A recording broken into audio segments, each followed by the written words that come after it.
Order. We're going to wait for any comments or anybody to speak till after the presentation. I appreciate it.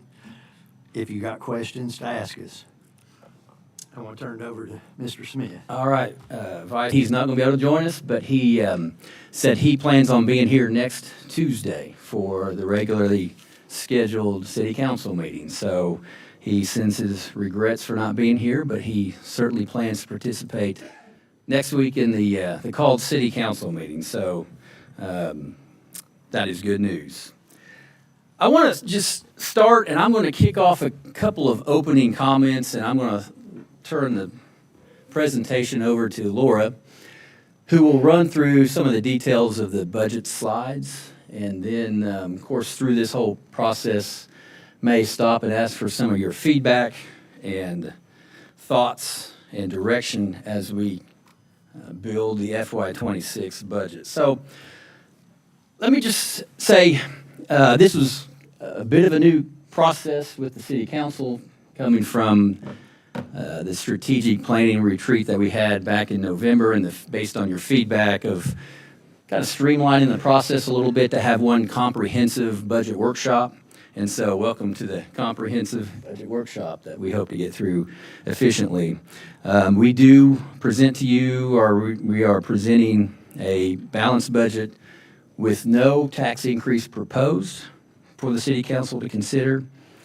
It includes a 2% cost of living increase for employees, as well as the step increase that is part of our employee pay plan to get us to a market average. Now, I want to stop for just a second to talk about the pay plan, that we are nearing step 6 of our 6-step pay plan. And in theory, when we get to step 6, we are at that market average.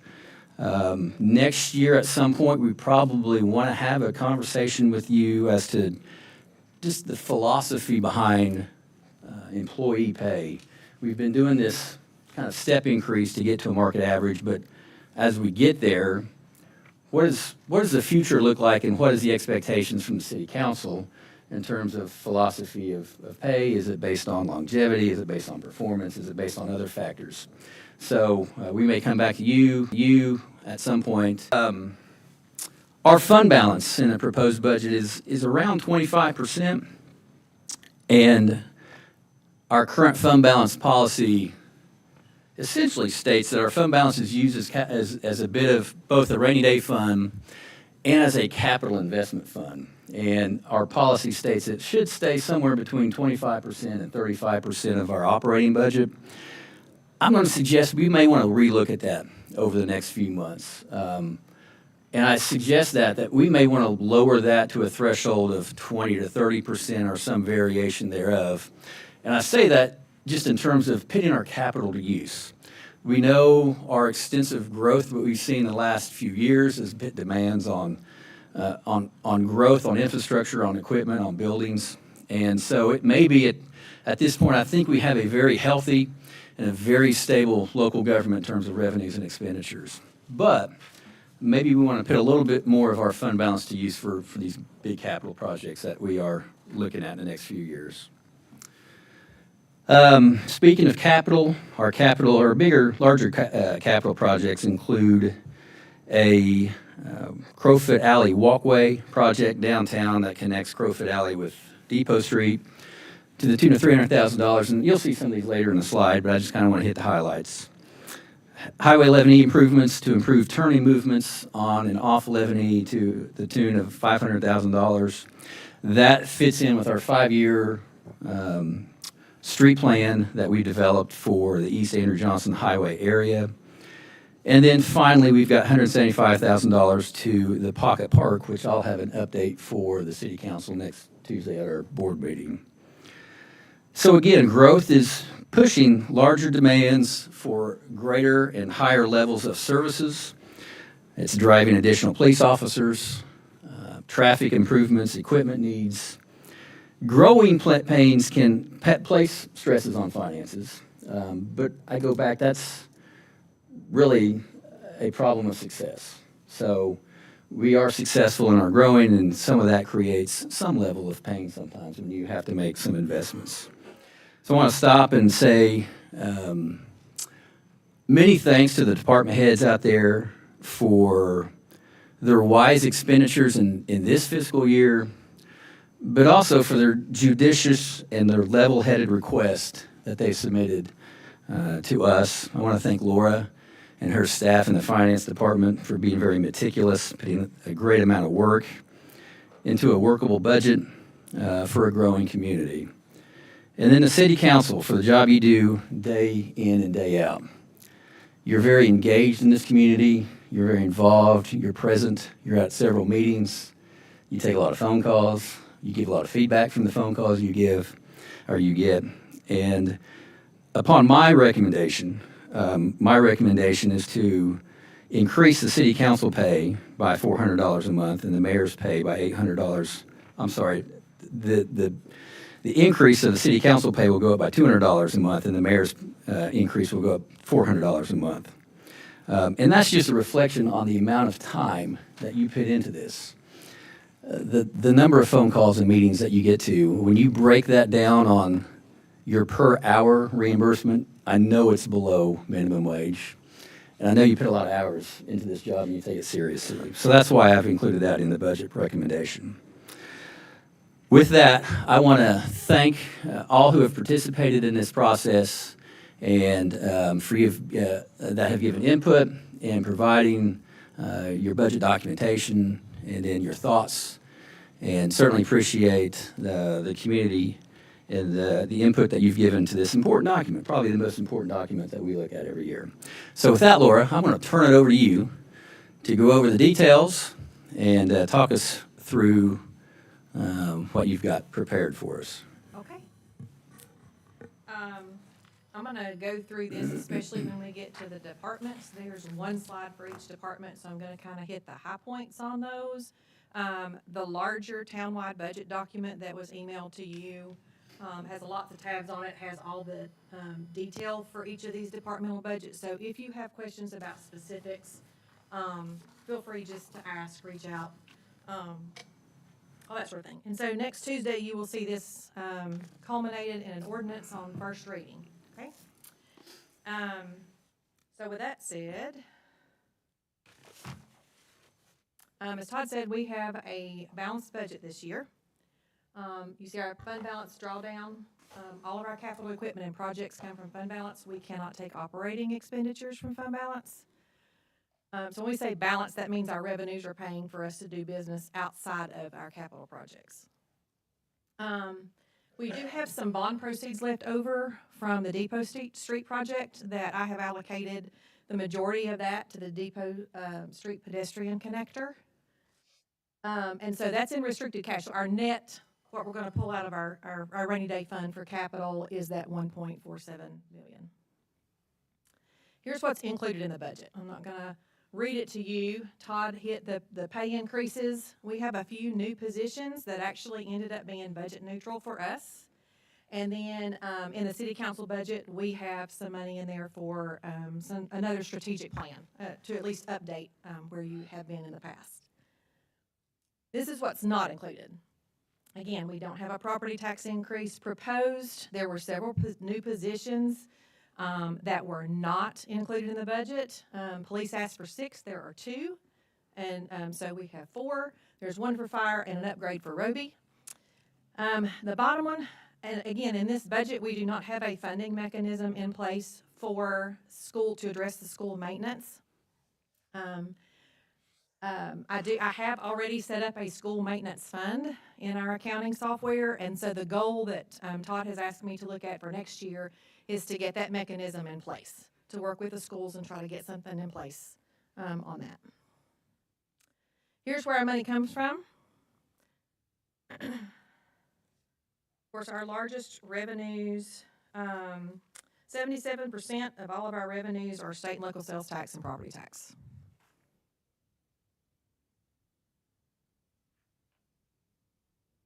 And then here's where the money goes. Largest of those is public safety, police and fire at 26%, and then the next one is our transfer to the schools. This is just a monetary chart of basically what our fund balance components look like. The one in the orange is our rainy day part. That's the cash we have available to spend on capital projects and things. As you can see for '26, we're just below that 25% mark. And that's maybe where we want to have a conversation about the fund balance policy. You see it's kind of, it's gone down, but that's due to the capital investment we've made over the past several years. So again, we may want to come back and discuss fund balance policy, and maybe tweaking it a little bit. And then this is just a chart that mirrors what we had before. So you can see in '26, the little flip. Okay, this is the total for capital equipment and projects. I'm going to break those down for you a little bit more. By department, here's all the equipment that's been requested. I will point out the body camera system and the traffic monitoring system in '26 will come out of the litigation reserve we have for police equipment that's set up in the general fund. Still waiting to hear back from TDOT. I don't know. It's not going to happen between now and June 30th, so we rebudgeted that for next year. We do have the CD Beach sidewalk grant that's on Bernard, and then the pedestrian connector in the Pocket Park. This is our outside agency funding. So I want to take a second and explain the process. So this year we had a new process. So we had brand new forms for outside agencies and hotel motel tax. They had close to 3 weeks to get those back to us. Everything was electronic. We sent all the forms out with a letter, basically just kind of explaining you have to apply again. And so the ones in FY '26 are the agencies that we heard back from on those that were in by the deadline. I'll talk about 911 a little further down the road. The increase is not on this slide, but I have a way I'll talk about that in a little bit. I have a way to make that happen. Any questions on these at all? I want to back up to the Bernard sidewalks. Uh-huh. Yes, sir. The Main Street sidewalk TDOT grant. Is that not a match to us? It is. Yes. We do not have a solid grant contract on that, and I don't have a particular timeline. I think the paving is gonna be. 2027 is the construction completion timeline. Yes. Of the sidewalks also, Of the because they surveyed, design, in-house design TDOT was 2 years ago, Right. 3 years ago. Okay, so Grant contract with cost and those sort of things. Thank you. Yeah, so, yes. Any questions on the outside agencies at all? Let me talk real quick on, and I've sent the city council a memo on partnership funding and the joint economic development state law that drives funding. And it's funded, or it's proposed to be funded at $95,000, which is what we've historically funded it at. But the memo was driven by just earlier this year of looking at state law and the formula that's driven by state law and how it shall be determined, which is essentially based on per capita funding based on your population. We are exceeding that. That $95,000 represents about twice as it is, and if the city council is good with the funding disparity, we can do a balanced budget with that funding level as it is. If you've got feedback, you want to tweak it, you want to change it back to the state law funding model, we can tweak that as you see fit.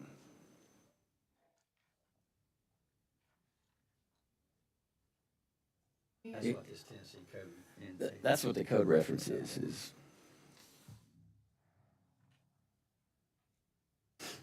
Any questions, feedback on that? So the change from what we received last week, it is the proposal for FY '26 is to maintain funding from last year at $95,000. We can fund it at $95,000 with the balanced budget this year, this proposed, yes.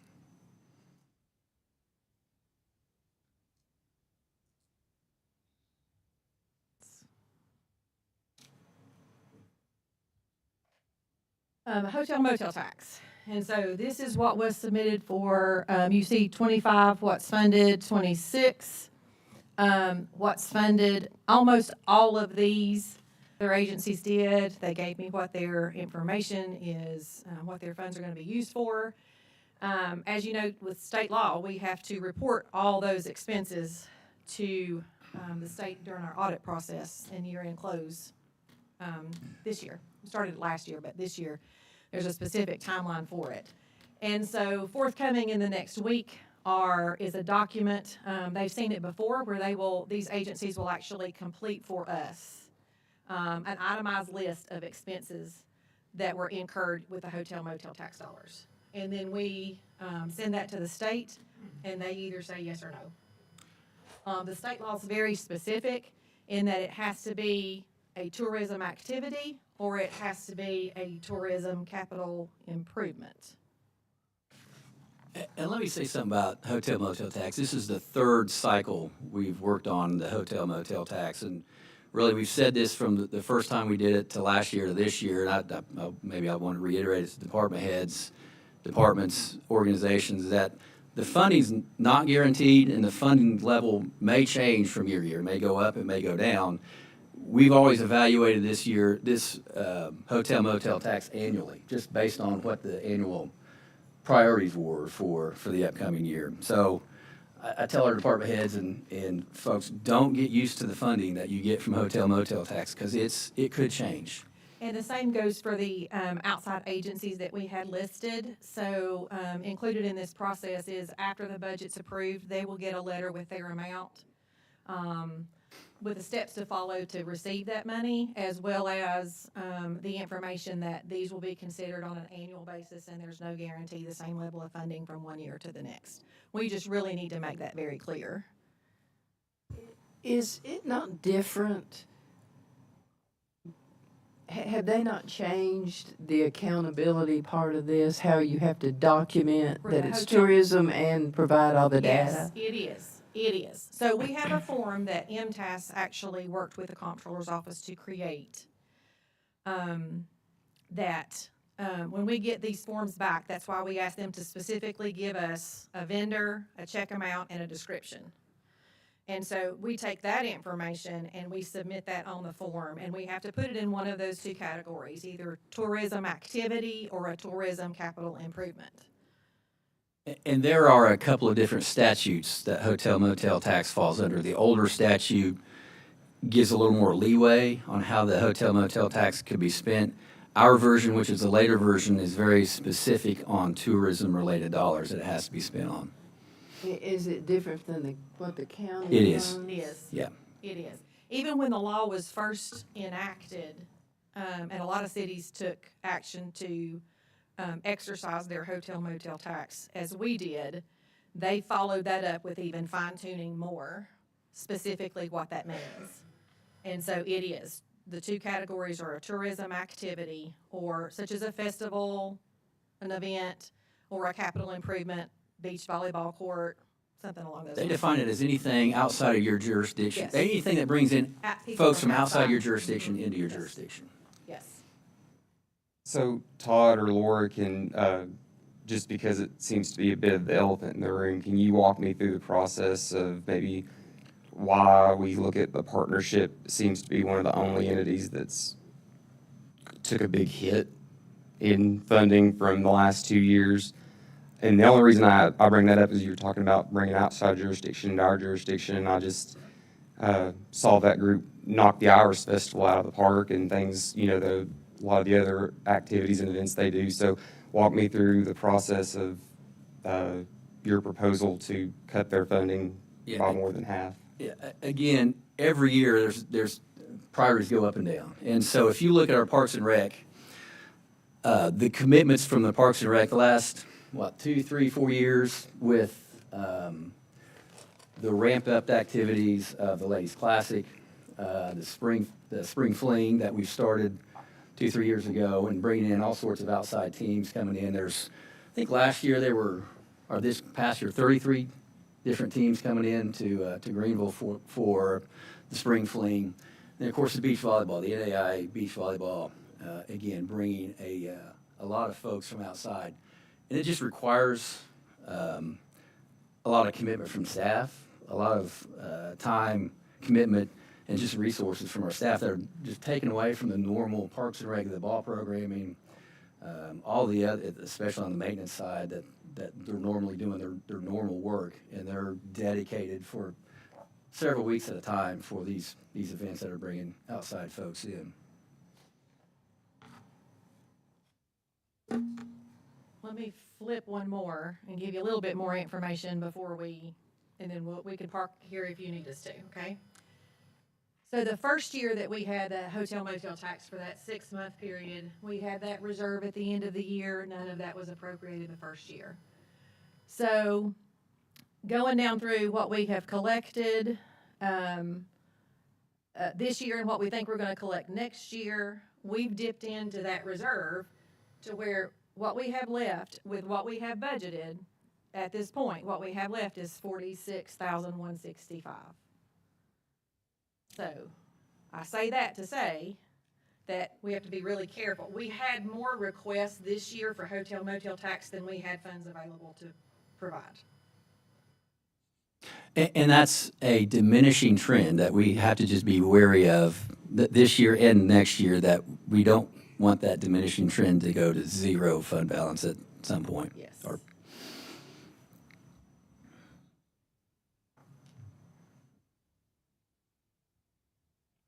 questions, feedback? And was 2024 the first year we funded out of the hotel? Yes, ma'am.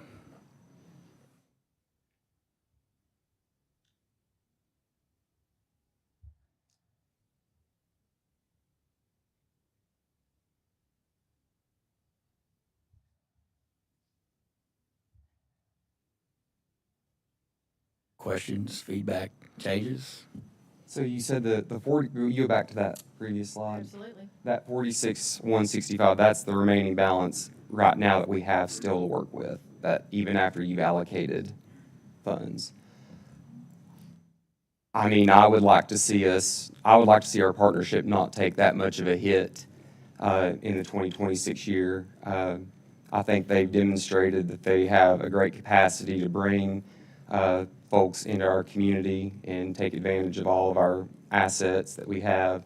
And I think they've demonstrated their capacity to do that, and I don't think that they should be, in my opinion, punished for having money withdrawn from them after they've had a successful outcome. So I would like to see some more of those funds allocated back towards them for tourism, because they serve as a major tourism engine for our community. Is there a particular amount of the 46? Is there a consensus on an amount to do? I mean, have we heard from the partnership, have we got a request how much they requested in terms of tourism dollars? I'm pretty sure their request was the same as last year, 105. 105. Is that correct? Yeah, it is. Yes, it is. It is. I would like to get it up as close as to their request. Obviously, the math's not mathing if you do it that way, but that would be my recommendation.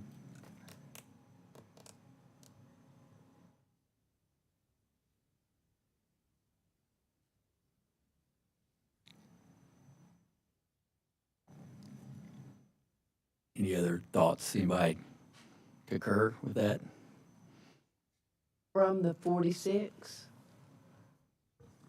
Or change From the something? 46, or maybe reallocate something else. I feel like there's a lot of Let me go back to this other one. cross-tabulation between some of these events. So,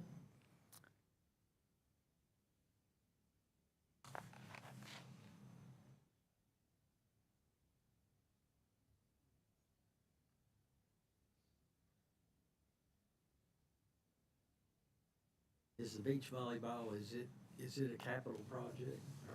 It is not, it's an operational project.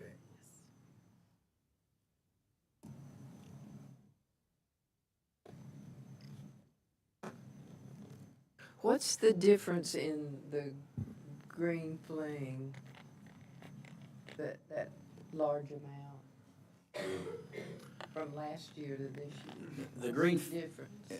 the green fling is, and I think Tim Bowman's here too, he can speak on it pretty specifically, but the difference is the people and resources involved in putting that on. And Tim, if you want to come and talk about how many people were involved, what it took you away from, that may be able to answer council member's question.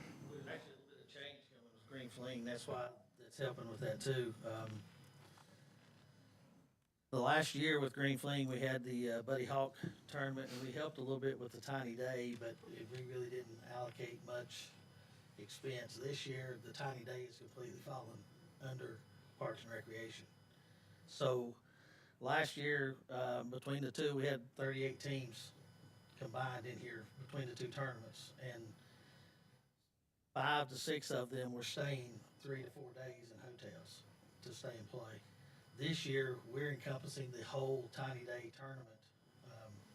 It's going away from the previous people that ran it. And so And That's what inspired that. who was running it? that was Tim Armstrong and Wayne Phillips. Okay. They ran it for I think the last 39 years. And with their age, and Tim's now the head coach at Chucky Doak, he sort of felt like it was time to step away, and the tournament's been very successful. It's actually the longest running high school fast pitch tournament in the state. What was their budget last year? That part I don't know yet. I haven't gotten it yet, or Butch hasn't gotten it yet. So, but we're bumping that. We're bringing more teams in from out of state. It's just going to require more people, and some of the funds will help offer some travel stipends for teams to come in. Will also help offset a small percentage of extra staffing to cover all the fields.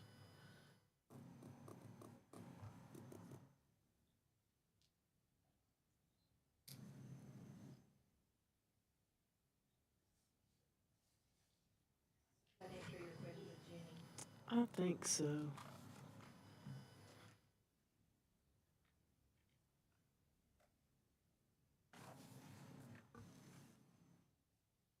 So for ease of math, let's just say 45, that gets to 95 for the partnership. If I take 45 out of that 46, that gets 95 for the partnership. Is there consensus? Is that where you want to land? Do you want to reduce something else to get more? Is there any possible way we can fund what we're funding now and wait till maybe January, and see where our hotel motel tax is coming in? We can wait. It's consistently been around 275. The first full year we had it, it was about 280, but it hovers literally around 275. I'm real comfortable with that number. Now, if we're increasing the tournaments and we're bringing more people in, the answer to your question is yes. That's what I'm thinking, especially in the fall. And Yes. hopefully, the more teams we're bringing in, the more heads And tails. I will say this, we generally, on the outside agencies, the larger amounts and hotel motel tax, our finance office, we distribute those and we ask them to send us request a quarterly amount. So if we need to reevaluate, that's your desire, we can certainly do that. My worry is by not having the funds, right, yeah, not guaranteed, at least from the partnership standpoint, does that stymie their ability to plan and carry through with projects that they would have otherwise had in motion, knowing that they had their full amount funded, or the 95, and we could get it up to 95.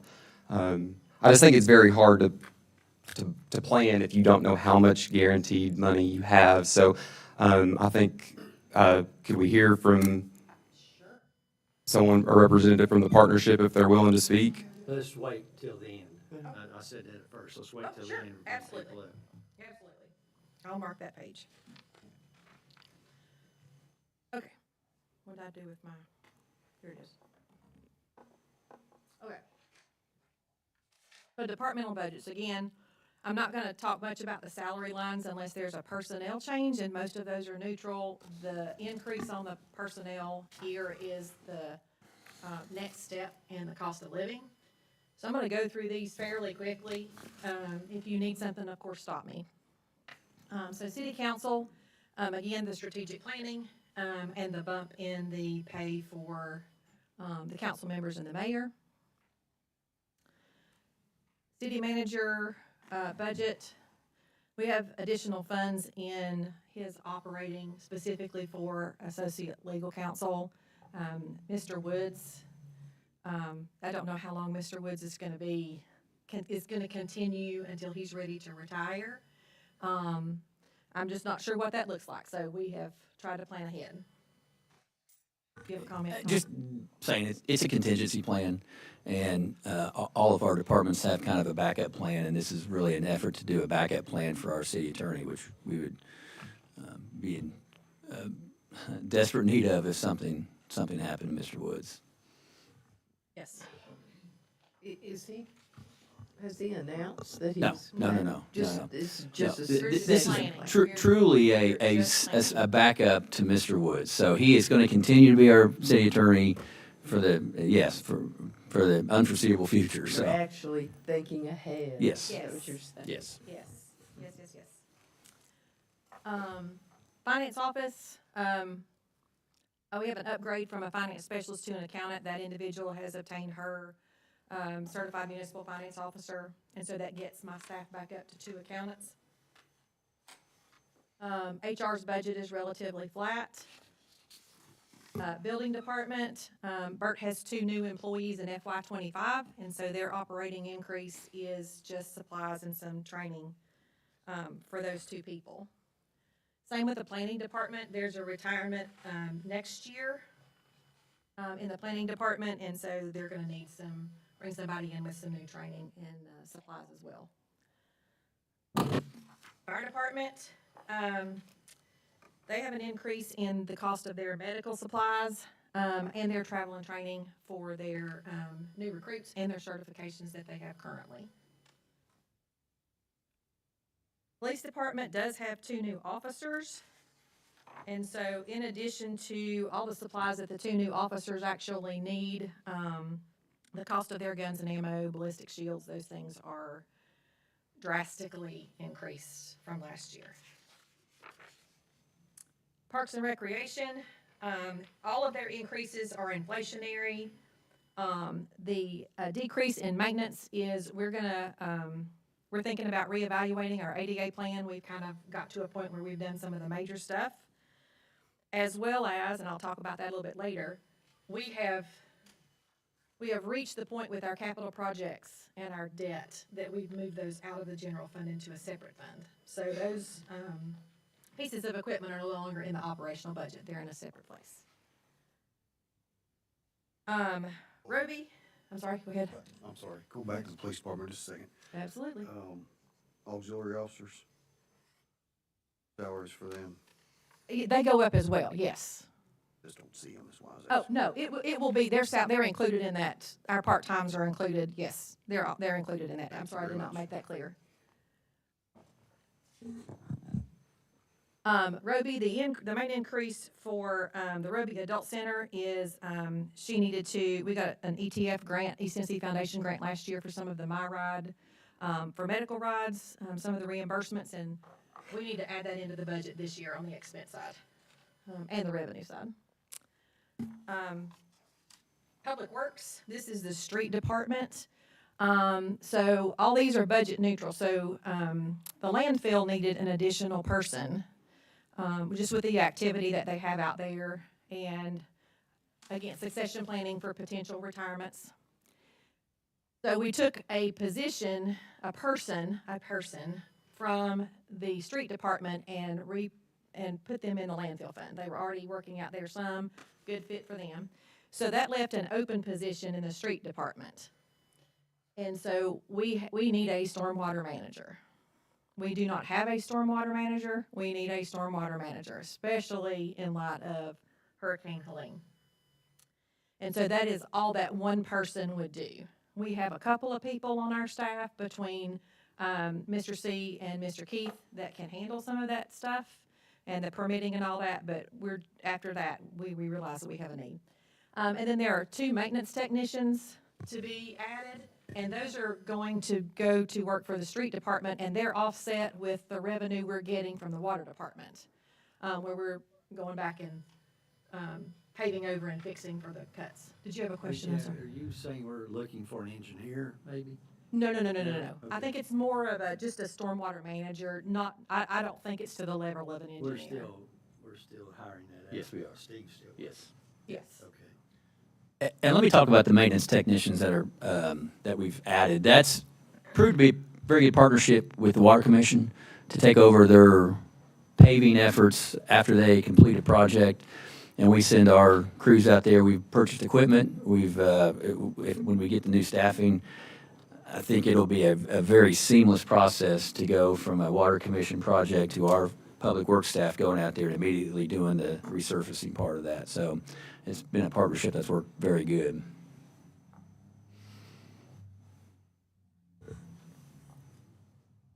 And then these are just other expenditures, in our general fund budget. The wellness, we have added an extra day at the clinic, and we have a, pay increase for our wellness coordinator. All of our insurances, just the cost of doing business, some of the value of our property, some of the newer equipment, as well as just insurance price increases. And then the net on our principal and interest on the debt, that is the 2017 school debt rolling off and the new $1 million debt to purchase the technology center. So all that's included in there. Okay, before I get to other funds, I did want to make one statement. Todd mentioned everybody in different words, but everybody was very conservative, our staff, when they brought their budget presentations to us. And so on the, not salaries, not grants, not capital, just our operating budget, year to year is up $840,000. I'm sorry, that does include salaries. $840,000. That's 3%, and $600,000 of that is the raise. So our total budget to budget up is $840,000. So we've got about $250,000 operational increases in there for all of our departments. I just wanted to make sure I pointed that out. Okay, other budgets real quick. This is our solid waste budget. Again, they've got the pay increase, just regular inflationary expenses. On their revenues, their collection fees, we monitor these every single year. We had a huge uptick this year. Post-COVID, remodels been through the roof. When this was, because we already have wait lists for roll-offs. This is the landfill. The biggest change in Tony's operating budget is the cost for the study to expand the landfill. And then he has a new piece of equipment he's wanting to purchase next year. And he's also adding the extra person and 2 part-time people. Again, those salary, the ads are in preparation for transition in staff. And this is their cash balance. State street aid, we've had a hefty fund balance in there for several years, and so this year Scott decided to go ahead and make it work. Part of the expenditures in that is the traffic signal this year. The rest of it is paving. He's hoping to get it done before the end of the year. And then 26, we're going to maximize the state street aid funds, the fuel taxes that we get every year. Those are designated for specific purposes, and so he has proposed in his budget next year to use all of that money for paving. And then there's kind of basically the ending balance we should have at the end of 26. Get about $550,000 a year in fuel taxes. Questions? That's the general fund in a nutshell. What about the library? And I'm gonna get to the library, and yes, I'm gonna get to the library, the airport, and so speaking of that, if you'll indulge me for just another minute, I am going to So it's I wanted to talk to you just a little bit about, over the last several weeks when we first started putting these numbers together. Jerry came back and their 911 board met and they asked for additional funding. You will hear from the schools. There has been an increase, in the cost of their, bus purchases, and that directly affects their maintenance of effort. As well as,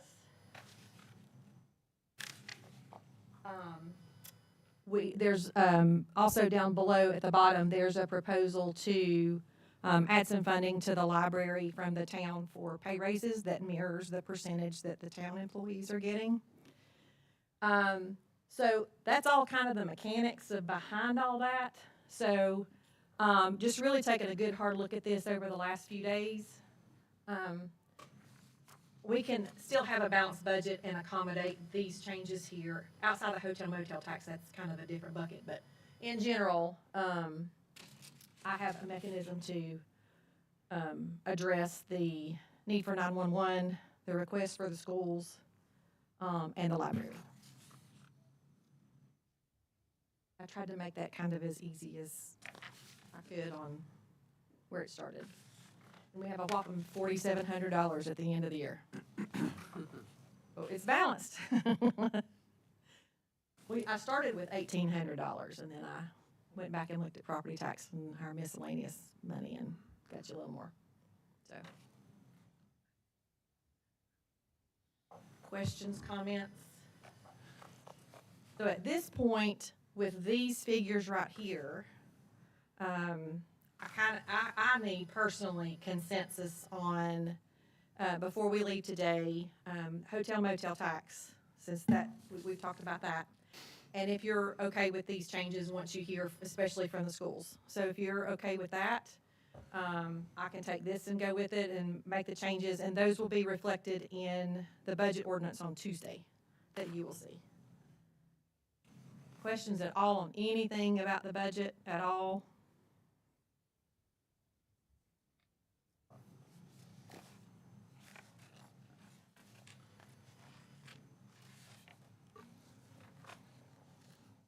So do we need to decide what we're gonna do about the partnership at this point? It would help me if I had some direction on the level of funding. I guess really if what that looks like, and if you're gonna go back up to the 105, what do we scale back? Where do we scale back the other 10? And then, like I said, I don't need you to vote, I just kind of need direction on, you know, kind of where, if you're okay with the changes.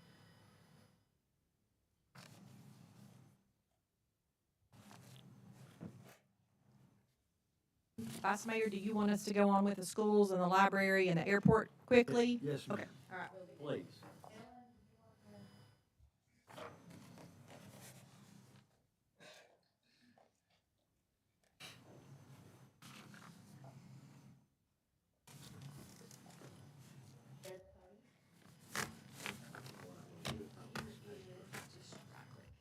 Thank you so much.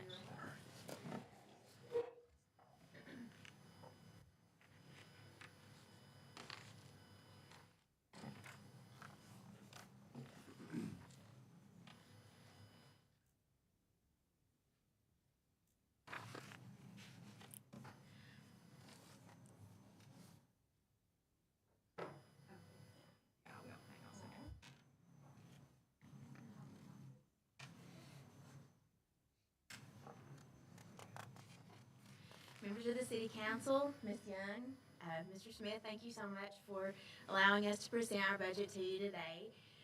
We understand that you'd like about a 5-minute presentation and overview, and so we've provided that today, and of course, we'll be here for your questions after that.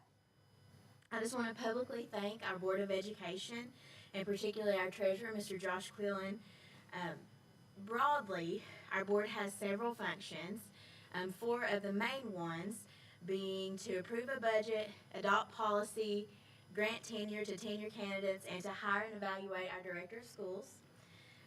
I want to thank them especially for their work with number 1, approve a budget, They do such a fantastic job with that and have reviewed this budget 3 times now. Bless them. And also, my board treasurer, Mr. Quillen, has done additional review, and I certainly appreciate his extra effort. I'm thankful for our board, so thankful for Ms. Young and all the collaboration that we've been able to do this year as well. The budget document that you have before you represents a $40,148,546 budget. Look at our revenues by source. 57% of our revenues come from the state of Tennessee in various forms, 25% from local taxes, 15% from the city of Greenville, 2% from tuition payments, and 1% from other sources. We want to thank you again especially for your support of our school districts, which currently represents this $5,944,896. I will give you a moment to just review what breaks out that appropriation. I won't read that to you individually, but we're always proud of our district and what we are able to contribute to our community. So thank you for your support in our mission.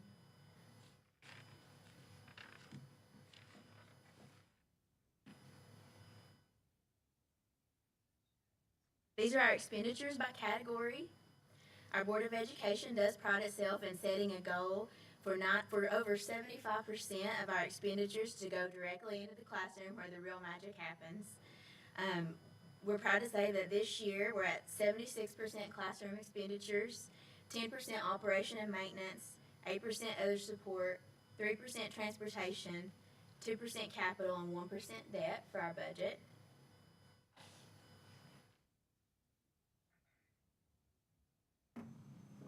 Between the revenues we're projecting and what we budgeted from our fund balance, we are at a $44,089 deficit, which we are requesting as an increase to our annual bus allocation. In fiscal year 2014, the City of Greenville graciously committed to funding a bus for us each year, which has been a huge blessing.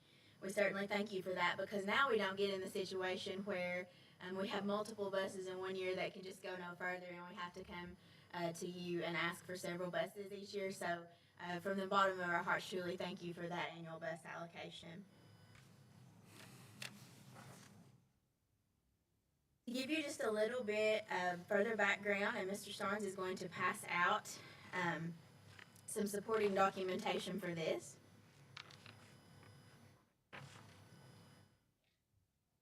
This is a graph of our school bus prices that we've paid from 2019 to present.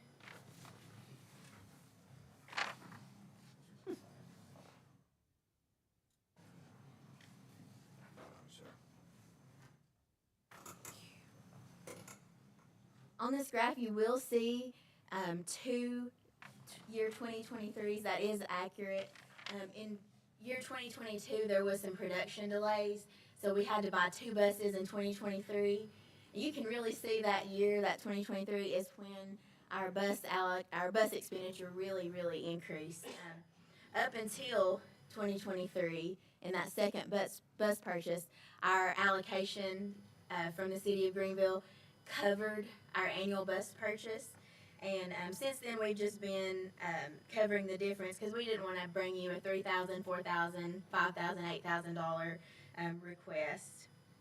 So the documentation that you have in front of you is from 2019, an invoice for a bus, and then from 2000 and from this current year, this current fiscal year, it was $138,868. So as you can see, we went from $96,735 in 2019 to that current price.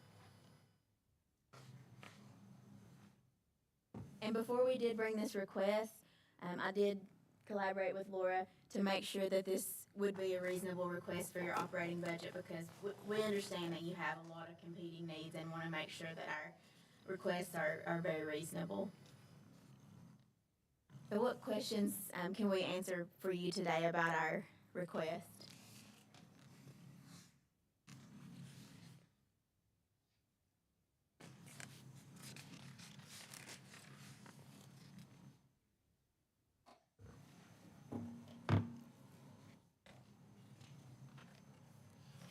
Thank you very much. Questions, feedback on the proposed amount?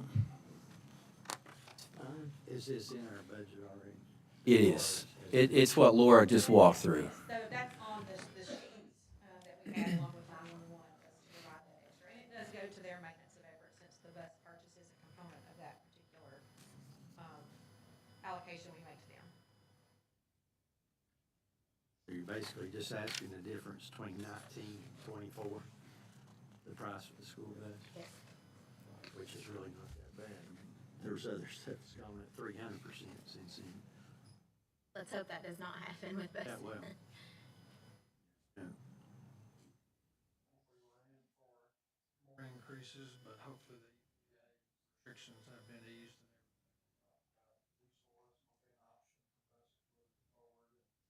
Ashland would have tacked another $220,000 or more on it.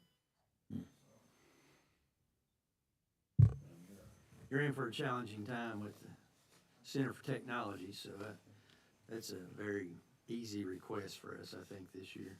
We appreciate that. Or I do. I'm not speaking for them.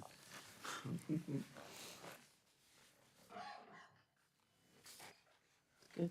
I'm good. Thank you all very much. Thanks. Thank you.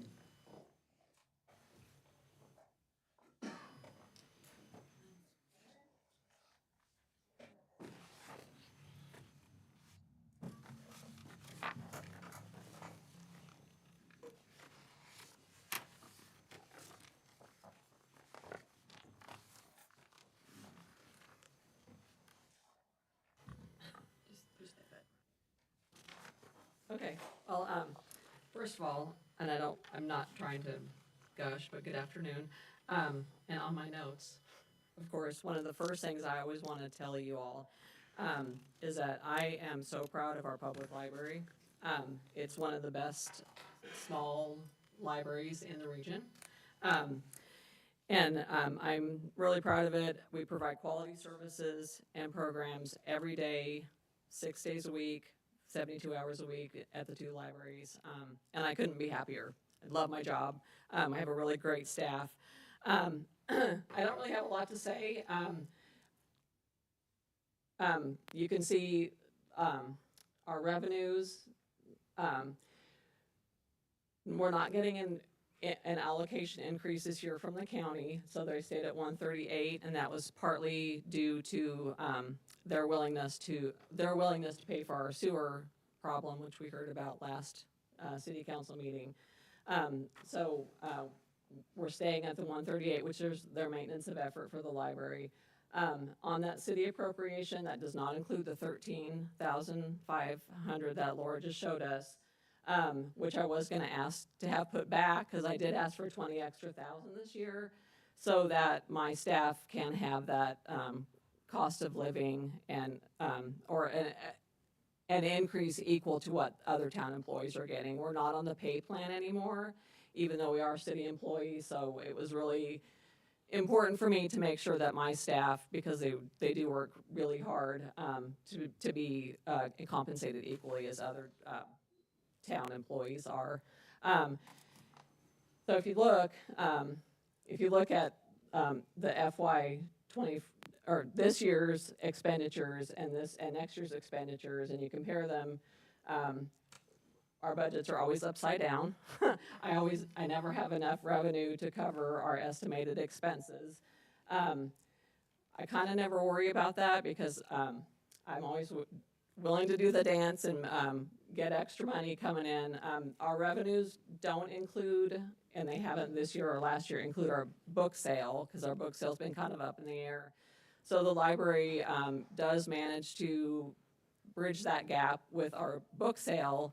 And then I've gotten, I think, $3,000 or $4,000 from sources to fund our summer reading program.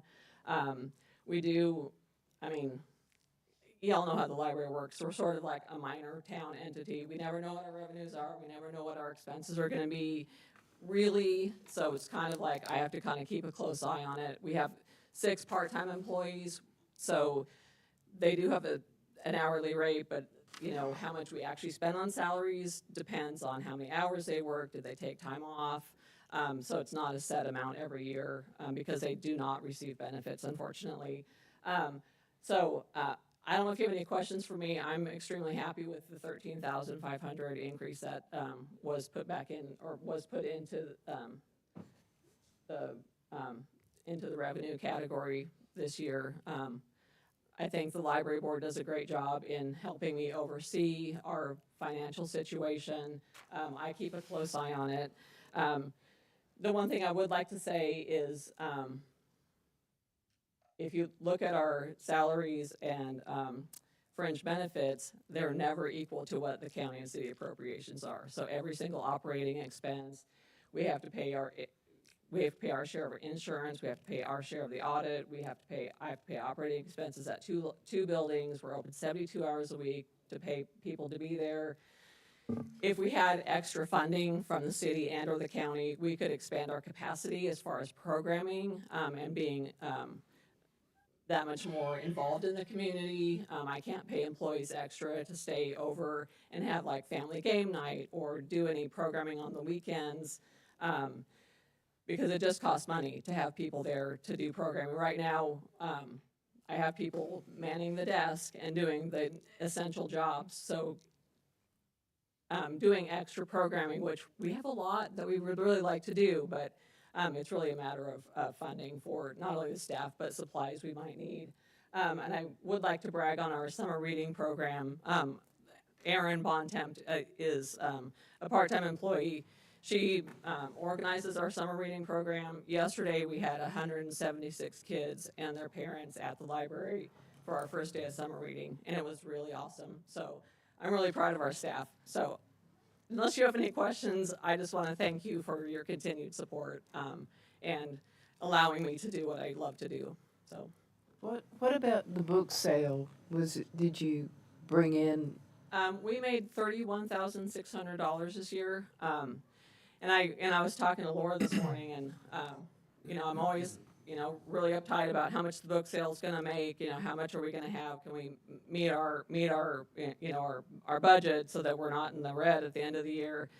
And then I thought about, well, what would happen if we got rid of it? What would happen if I got enough funding to not have to have the book sale? And then I thought about that, and I thought we would still have that book sale because it's so important to this community.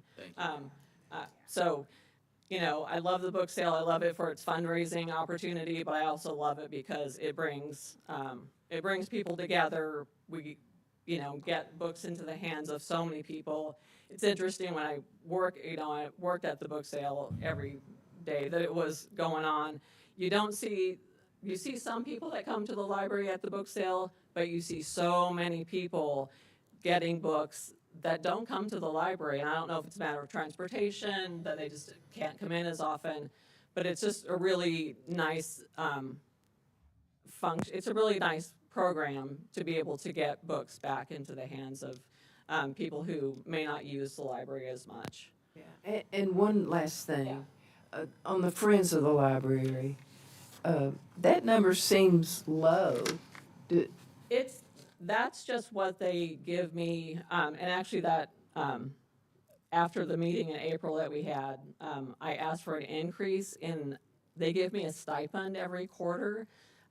They were giving me $3,000 a quarter. They raised it to $4,000 a quarter, so it should, and this was done before that, so it should be $16,000.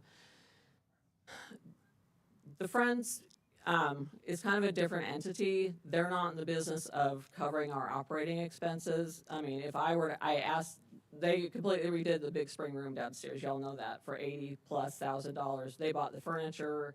They bought all of the fixtures and finishes. Put the roof on T. Elmer Cox. They put the roof on T. Elmer Cox. They kind of, when I brought up the sewer in April, the sewer project, because it's, we needed that fixed, they really kind of decided that really wasn't what they wanted to do, because it was, something that the city and county needed to pay for because it's their building. But the Friends are very friendly. We do need new furniture, some new furniture for the library. We need to get our carpets clean. There are things that they are willing to pay for to to make a difference in the library and to pay for programming. So- Thank you. So that's what that is. Anything else? Thank you very much. I really appreciate you. Thank you.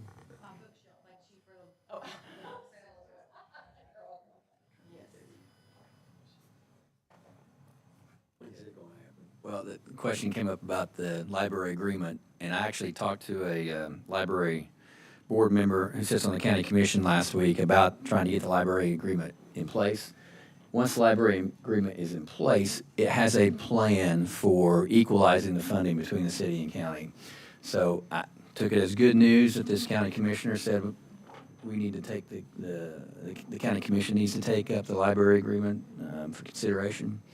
I hope that'll happen. Yeah, we worked on it for a year and a half. Yeah. I was gonna say 2 years. Yeah. It's been worked on for a while.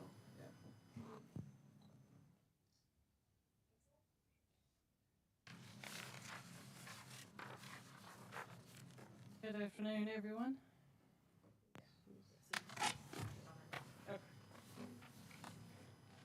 All right. So this first page are expenses. We have made cuts where at all possible to try to get our costs down. Our personnel expenses, our salaries, as of right now, do not include a cost of living increase like the rest of the town employees. It's only the step one increase. We had some increase in insurance expenses, but most other places we've been able to make some cuts to the budget to save as much as possible.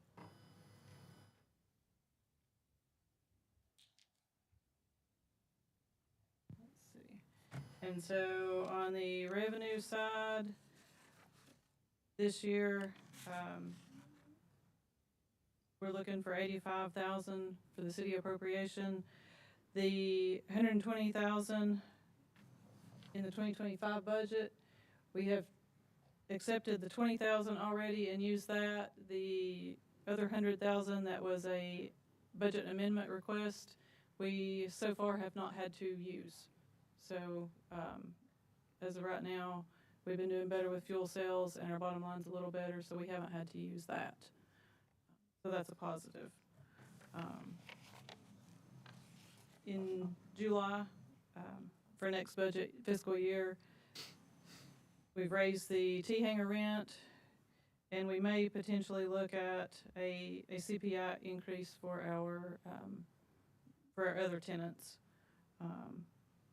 And then we're hopeful that fuel sales will continue to increase. They've been good for the last quarter, drastically improved from what they have been for the past year. And then grant funding, as of right now, is only the maintenance grant on here. We do not have in this request the box hanger that we are hoping to build with grant funds, which will definitely be a big change for our revenue. Is funding for the hangar, is it still in limbo? I mean, the grant? We will know, what, September or so? Okay. Latest I've heard is September. Yeah. And we do have grant money from prior years saved up to go towards that. We're just waiting to find out what the next fiscal leaves us. So far on this year's, or next fiscal year budget, fiscal year 26, still in the positive, but pretty low on their ending cash.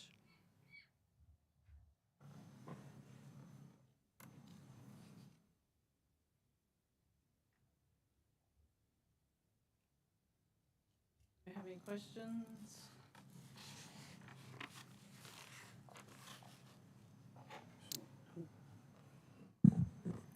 So with the grant, where does that put us in our match? We got, Until September. we got a guess? They told the two numbers, the range was anywhere from 70,000 to 220. That's a big range. We don't know. You go ahead. Oh, for the, because part of the BIL funding requires us to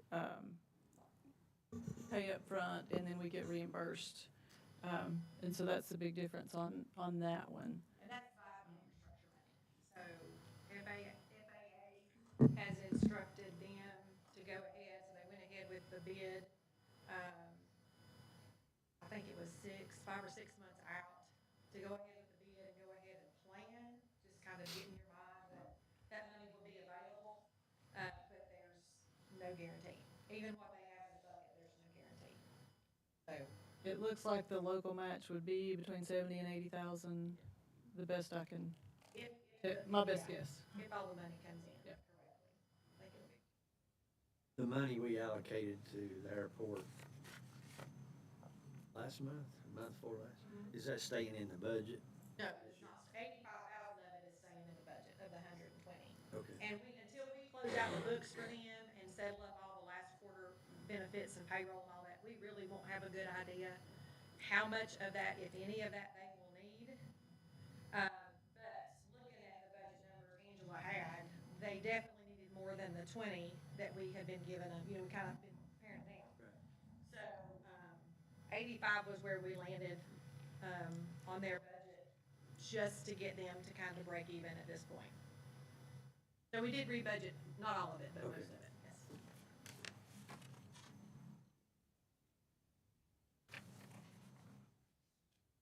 Questions, feedback on the airport budget?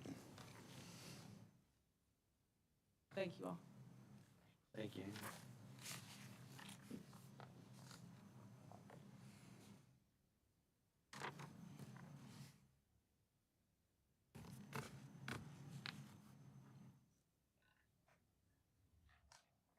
Questions, comments, feedback?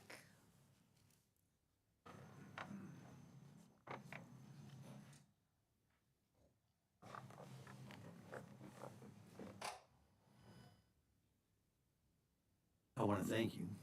You've done a great job with this. Thank you, you're welcome. Fantastic. You're welcome.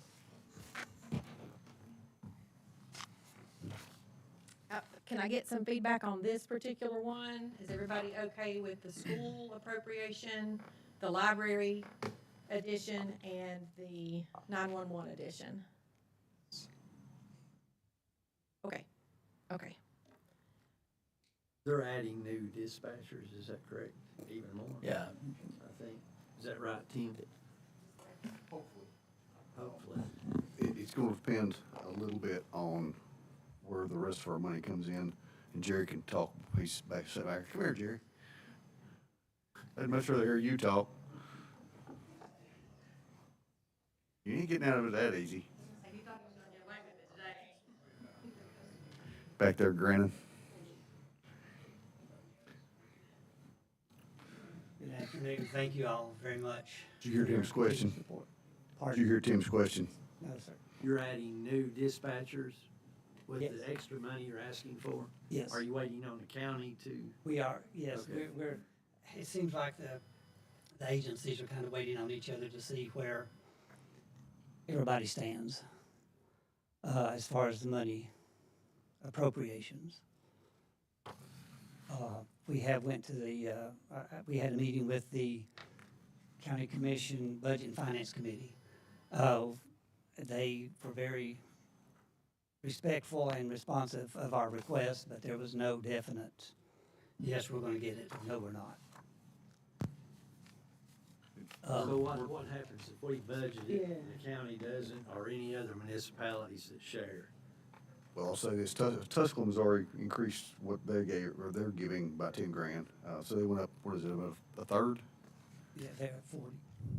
So that's already in. We're looking at the very least at doing 3% Yeah, 3% is, cost of living raise. right, 3% cost of living. So at the very least, looking to fund that. Pretty sure the county's gonna be nice to us. We're just not sure how nice, Right. because they got a lot of things going on too. And I'd like to say that back in 2020, whenever we came to all the municipalities and requested the additional funding for central dispatch, which we now are fully a central dispatch, law enforcement, fire, medical. Greenville was the first government agency to increase their appropriation to 911, which we are thankful for, and I feel like that has led the others into follow suit. Mossheim is So I'm- overfunded for 2 years. Yes, yeah, Mossheim is overfunded. They've been given in excess of our ask for the last 2 years. So I'm hopeful that this will happen again this year, once someone takes the lead to give us that funding, then we can, the other municipalities will follow. So you're not really needing new dispatches? We do, we need Oh, two. you do need. We do, yeah. We're we do. actually, I if you thought look you at the said you're formula, fully we're actually funded. understaffed Okay. by national standards. They just make it work. Right. Um, Back in 2020, it was recommended nationally that we have 27 dispatchers, and that was even before we went central dispatch. We had 14 at the time. We had 14 in 2020, we now have 22, and with this request would put us at 24, which would make us fully staffed. And what's that amount again of increase? Sorry. Okay. What's the number we're asking from the county? The number from the county, we are asking for an increase, 149,000. We are asking if an increase for all of the governmental agencies throughout the county.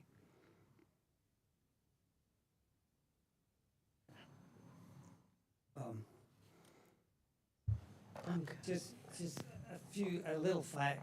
2 weeks ago, when we had the big storm that came through on East Church Street with all the damage and everything, of course, most of that was in the city. We had, in 24 hours from the midnight till the next midnight, we had 754 911 calls in 24 hours. 2,354 radio transmissions. Greenville Police Department, we had 603 transmissions. Greenville Fire Department, 139. For 32% of those 2,354 radio traffic was within the city. Just a little FYI for you all. I don't want to bog you down with numbers. Thanks, Jerry. But thank you all for your support. It's very much appreciated. And any more questions? So if you don't get the county funding, it's going to be used for COLA, I mean, the cost of living Yes. increase, okay? And hopefully, yes, hopefully we will get that to where we can get Right. enough dispatchers, Vice Mayor, but yes. Questions, feedback on 911 funding? And our calls have increased. Last year, our calls were, year before last, our calls were 118,000 calls. This year, and in 2024, it's 156,800 calls. As the counties, the city, everybody grows, we grow as well. So just in 1 year, we had 38,500 increase in calls. And there again, that adds toward the help for more dispatchers. Thank you, Jerry. Thank you all. Thanks, Jerry. Any more questions or anything?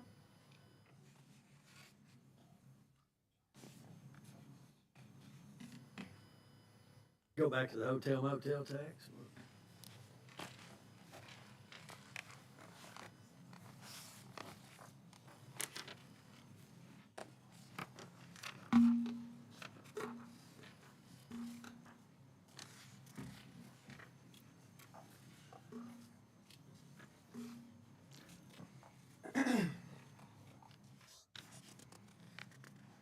Thoughts or feedback? So we've got, I don't want to put words in your mouth, Matt, but Yeah, be we've- careful. We've got $46,000 of kind of fund, I'll call it fund balance to work with.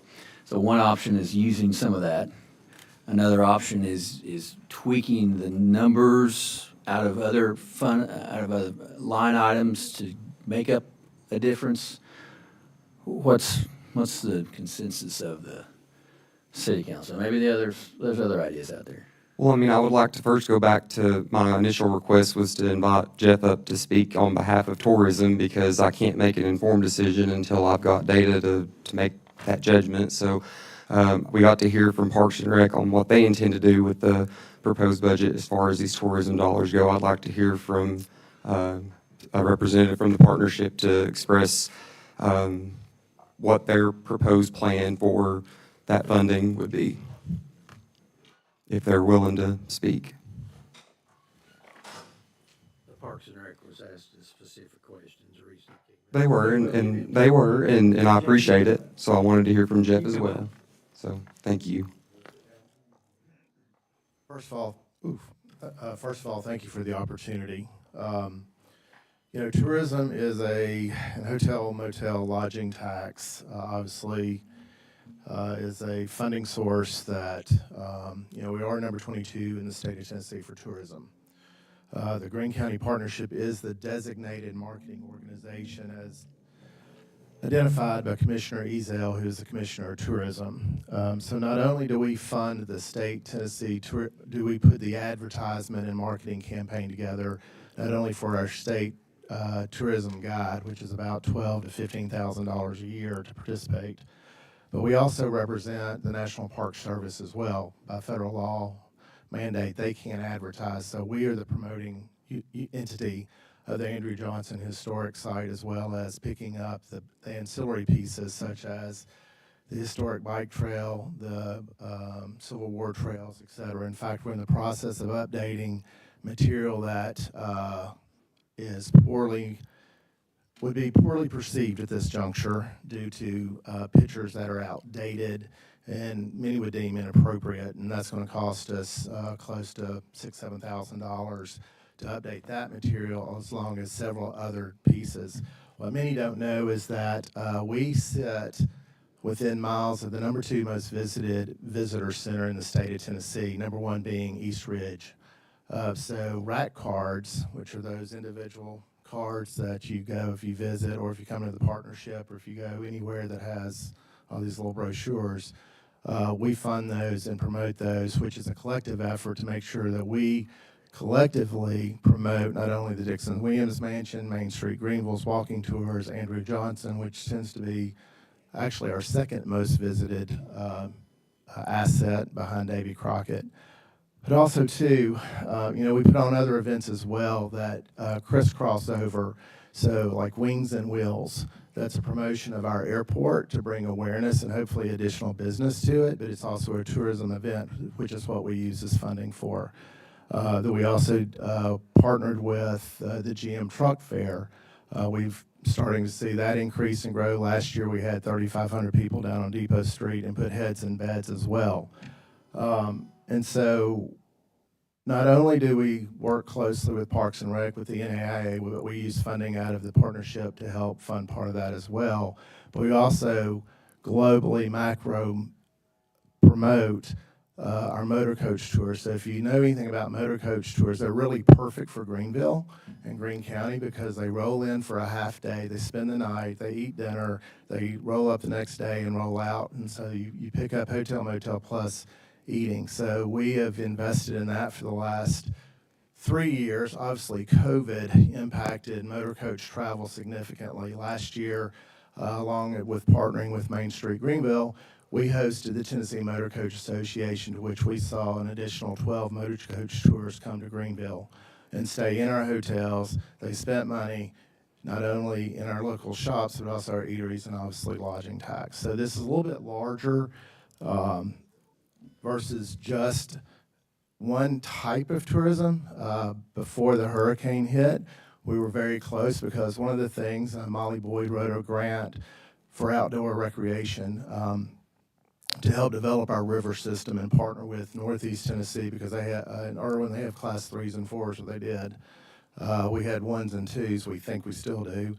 But also, we had an outfitter identified to come into downtown because those folks have money as well. They come, they hike, they kayak, they spend money, they stay and do. And so we're broadening and expanding our offering because there's a large population. So last year, We just won a Pinnacle Award. Congratulations to my team for the best new sporting event, which is the Bradco. The Bradco is bike ride across Greene County. We had 85 riders last year from 5 states. They stay, they spend money. Biking is a $3 billion industry in this country. They have money. We want their money. We just had the Iris Festival. 15,500 plus were in downtown Greenville in 2 days. Less than 50% of those people that attended were from Greene County. According to state dollars, that's probably, what, 7,000, 7,500. That's worth $750,000 in 2 days with a staff of 5. We use data to identify where to spend this money. We use Placer AI, so we now know where they're coming from, but also where their social media hits are, so that we target that social media, so that we're not using I thinks, we're using real data. That costs money, and that's what we're using. So again, thank you for the opportunity. I hope that this better explains that we are using data, not emotion, but we are targeting where to spend money, because we also know, like, Chicagoland is a huge market for us. We have Columbus, Ohio, huge market for us. So we're targeting social media ads as well as print ads, as well as podcasts in those markets, so that we can capture those dollars. So thank you, and more to come out of the partnership. Jeff, can you give me a spreadsheet on exactly what you spend on what? Like what you spend on the Iris Festival, what you spend on Wings and Wheels, and other things that you do? Yeah, absolutely. Yeah, it'll take I've never seen that, and I'd just like to see it. Okay, yeah, it'll take a couple of days, because we're right in the middle of, Well, we have till next Tuesday. yeah, we'll get it to you, absolutely. Be glad to. Thank you. Sure. Any questions for Jeff? No?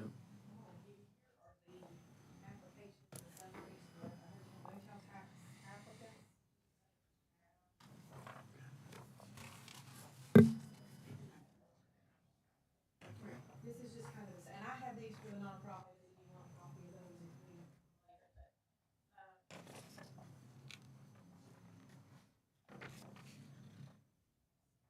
Have those handy, the nonprofits.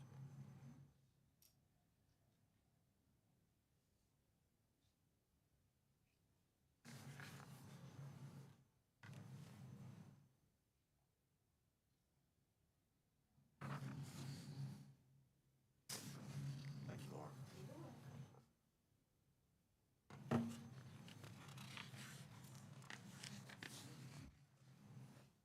More paper. Okay. Thank you, that's okay.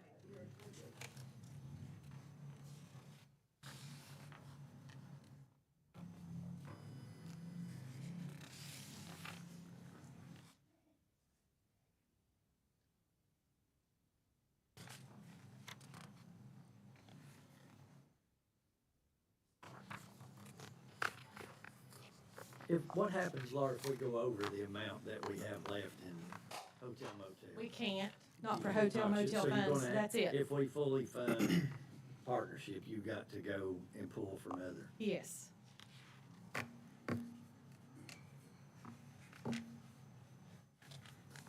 And why can't we? Why can't we pull? Those out of the hotel fund balance? motel tax dollars are reserved specifically for tourism activities. If Right. you I do, understand that. if you happen to go over that and reallocate something else, it comes out of our general fund budget.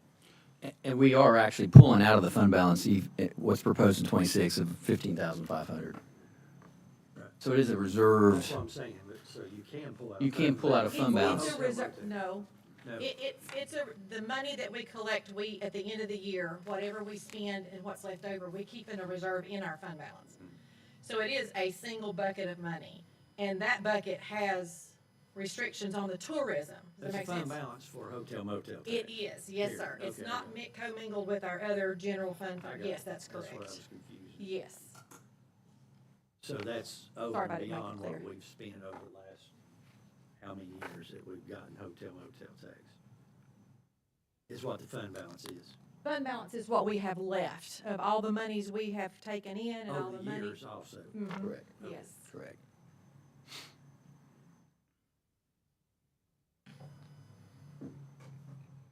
And historically, what's that been?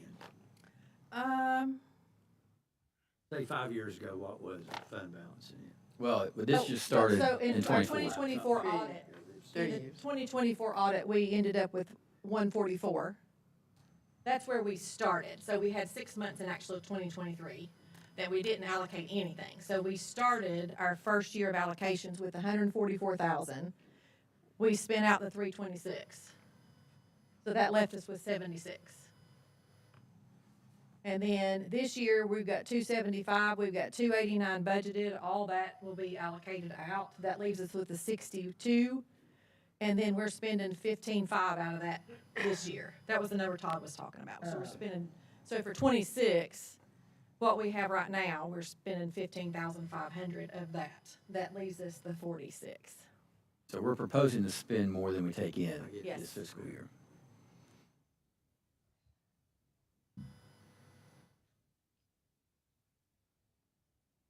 But we can deplete that.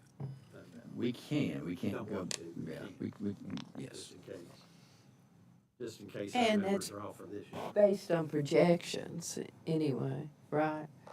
Yes, so we have historically, for last year and this year, we have a good solid $275,000 in revenue coming in.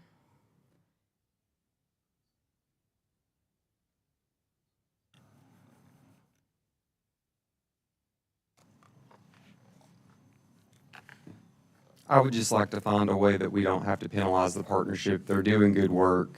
They've demonstrated data to show that they're doing good work. It seems almost like you're biting the hand that, by cutting that drastic amount of funding.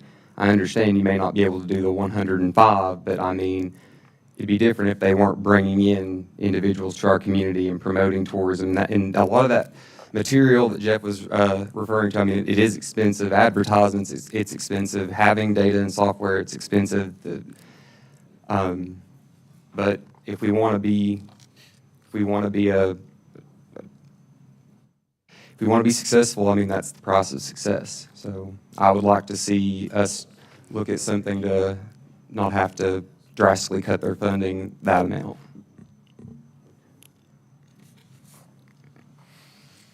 What do you propose? I'd like to maybe see if we could reallocate some of the funding from the other pots that are up there. We're taking, I mean, no other budget up there had money taken from them. Only one had money taken from them. Maybe we look at pulling from that fund balance. I'm open to suggestions. I told you what my suggestion is I don't want to see hardworking people doing good work be penalized. It just doesn't seem fair to me. So What if we put 45,000? From the fund Then we balance. have a whopping 1,165 cushion. Okay, that brings the partnership up to 95,000. I don't know if you can swap it, but could you take the increase you recommended for city council? Yeah. Listen, I really appreciate the gesture. I do, but it doesn't make a hill of beans, and I didn't do this for money. Right. And I'd rather see that money go where it's actually going to be used and into the hands of people that can get stuff done Right. than an extra $200 a month for me. So it needs to come from this list. We've got to stay within that hotel motel tax revenue. So my point is, your point's well taken. My point is, hotel motel tax monies have to stay in that one bucket. So there's got to be a reduction somewhere else. Are you looking for the same funding level? Am I understanding that's where you're going, or did you have a different number? I mean, ideally, I'd like to give them what they've requested because I feel like they deserve that, but I understand that you can't always get what you want, but for crying out loud, like over half of their funding is gone.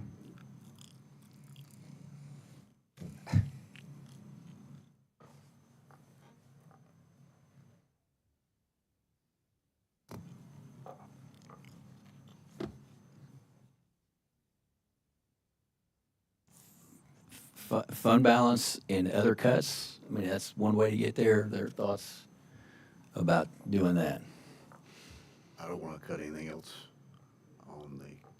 on this list.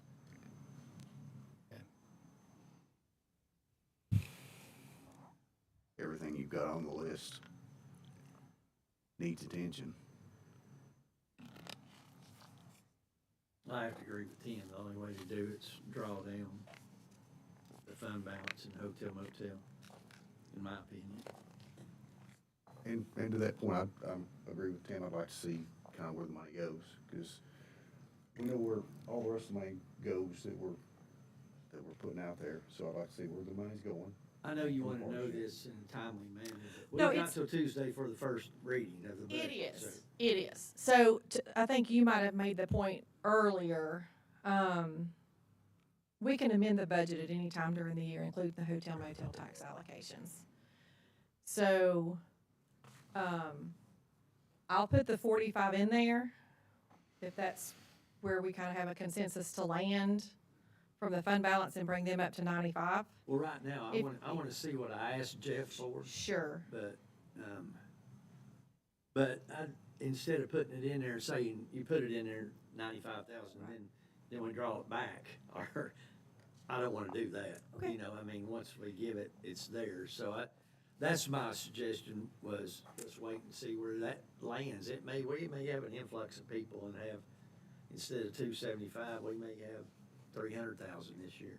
Well, it's also a proposal. We're not voting on anything. So if we propose it, that's what we could do. If we like what we see from what he provides us, then we can approve it. But we're not, by proposing it, it doesn't mean that we're agreeing to it right now. So I would like to see it proposed in there. That way we can see a full picture of what it would look like to get them up to that point, to that dollar amount. Well, you've got the proposed budget right now. This is what's, I mean, unless you tell me differently, unless there's consensus on the board to tell me differently, this is what you'll probably see Tuesday, and you can tell me to tweak it Tuesday, unless I get feedback right now of what you want to see. If there's a consensus of what you want to see, we can either We'll decide. put all the pressure We on can Cal when he gets back. We can decide it now, or we can decide it Tuesday, but. Let's don't do that. Yeah, that's just me. Well, That's something I'd say. no, I mean, that's what we're doing.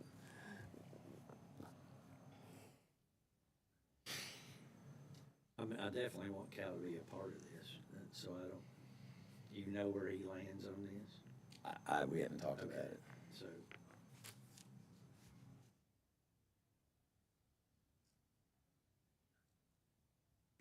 I mean, is Monday good enough to tell you, so you can have the budget ready for Tuesday? Is that good? Yeah. For I hotel know motel. it's not perfect, But, well, for hotel motel tax, since that's one individual bucket, it doesn't affect our overall budget. I'm fine if you make the Okay. decision Tuesday. It doesn't affect Our the budget, ordinance enough our to town budget. matter to me, so I think you're okay. So, what you're proposing? I don't have one. Well, My you- proposal is to leave it an like hour and a it half is? ago was to wait until January to see where we land in hotel motel there. Like, I still think we're gonna have more people come in. Yeah. I mean, the Parks and Rec has a lot, the partnership has a lot coming in. I think, and a new hotel would really help us, actually, because people are having to go out of town to stay in different events. We have quite a few people, not just a few, but quite a few people. And that's money we're losing. But that may happen too. I mean, new hotel. It's not gonna happen this year, but I mean, for us to get the money from it.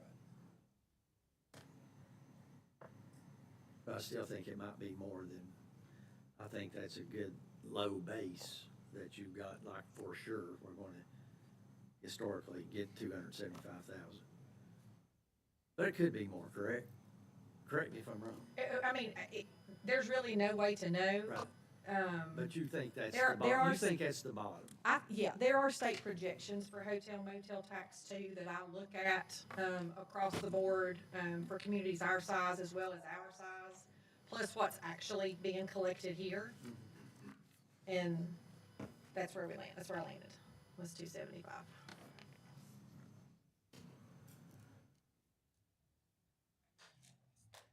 Actually was at 280 for the current year and backed it up to 275. So, Just to be safe. yeah, it really does, it just depends.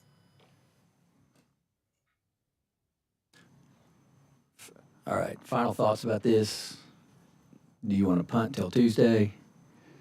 Punt. Punt. I don't want to punt anything, but I would like to see what I asked Jeff for. And I know he's probably, in his speech he gave us, probably doing more than he said, but I want to see it, what he spends on it. So we're leaving it like it is? Like it is, with a discussion coming Tuesday about what the desire of the city So our council. options are leave it like it is, take 45,000, or find a way to fund it fully. Yeah, I think there's Those leave are it, our options. there's take 45 or some number out of fund balance. There's take 45 or some number out of fund balance and cut other lines to make up the difference. I mean, we've got 3 or 4 options we can weigh to satisfy, I think, the consensus of the board, hopefully. Yeah, well.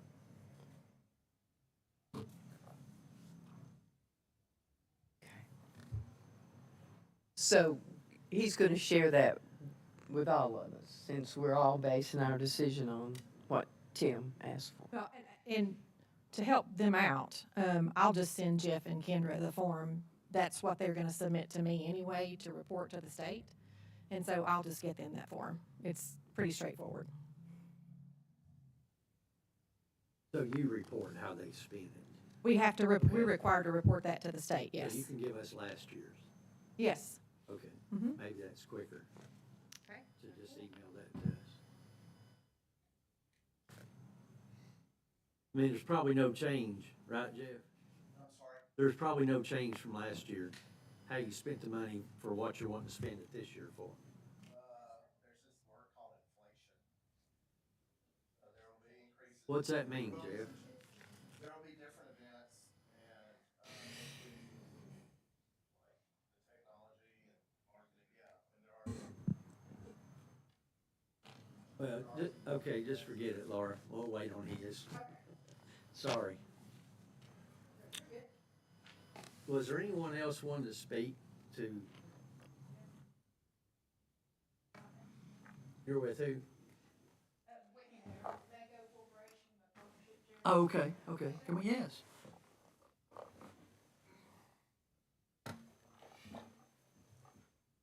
I appreciate y'all allowing me to speak.